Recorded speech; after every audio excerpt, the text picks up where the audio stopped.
Nobody does it better. It's the Grey Wolf himself, Money Payweather. Welcome back to the Parlay Prick Show, where the picks hit hard and the bad beats cut deep. Now, before we recap yesterday's card, let's talk about a viral WNBA moment that lit up socials.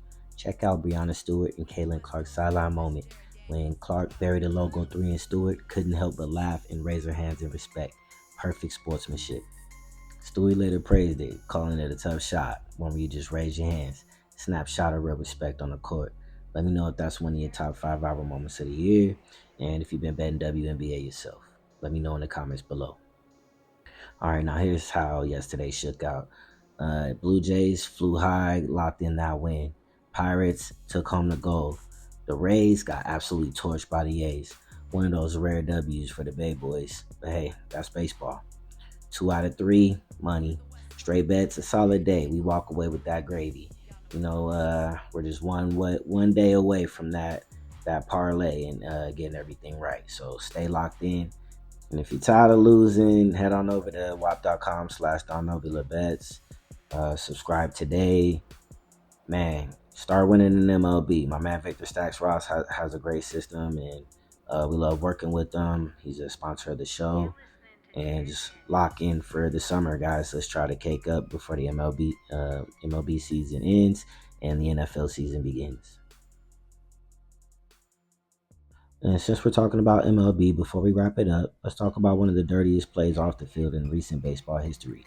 Yeah, I'm talking about that Astros sign stealing scandal. Back in 2017, the Astros set up a whole spy station in center field. Real James Bond stuff. The camera pointed straight at the catcher's fingers. The feed ran live into the dugout, and they had a system. Bang, bang, trash can signal. Fastball, no bang, curve, or changeup. 1 or 2 bangs. And it's just like that. The hitter knows what's coming. Imagine knowing a 90-mile-per-hour heater's not coming. That's a cheat code. They wrote that scam all the way to a World Series title. First ring in franchise history. Beat the Dodgers in 7. I remember that one. That hit close to home. Everyone thought it was great.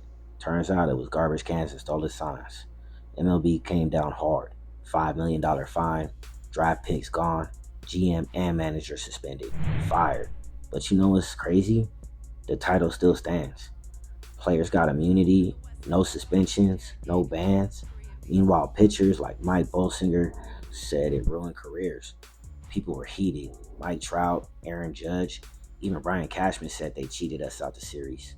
Here's Cody Bellinger with some thoughts on the matter. I thought the apologies were whatever. I thought Jim Crane's was weak.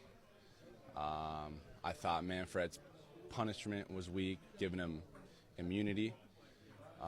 These guys were cheating for 3 years. Look, I love the game, but when the outcome ain't clean, it stains the whole league. And the fact that the Astros kept winning after the scandal, that's wild too. They won again in 2022. You tell me, was it all trash can tricks, or were they just that good? Hit the comments. Should the Astros still have that ring, or should MLB have stripped it for good? Let me know, pricks, and stay savvy. We always looking for angles and edges, but it's good to know about the ones that really came out and affected the team. And I'm not gonna lie, I remember that World Series when they beat the Dodgers, man. I was very upset. I blame you, Darvish, at the time, but who knew that you was getting a backdoor with sign stealing, So who knows what's really going on in the field? We're just spectators at the end of the day. And when we do place money on these outcomes, we just hope for a fair game. That's it. So that's why I'm covering it. Just shed light on it, a little flashback into a little MLB history. Shout out to Donovula Bets for keeping the juice flowing, and remember, bet responsibly. We ride the highs, manage the losses, and always know where the line is. If you cashed today or took that L, drop it in the comments. I want to hear your wins and your stories, bad beats and all. That's a wrap on episode 16, the Parlay Prick Show. I'm the Grey Wolf, Money Payweather. And like always, we don't chase the perfect bet day, we just need that one. Stay sharp, stay risky, and peace. This is Nevada. We don't buy lotto tickets. We build parlays. Shout out to Victor Stacks Roth and Donovula Bets. Shout out to Rolls Royce. Shout out to Felipe Planksteak, our founder. And shout out to the Parlay Prick community. Thanks for joining us. I'm your host, Money Payweather. Let's get this money and have a wonderful day.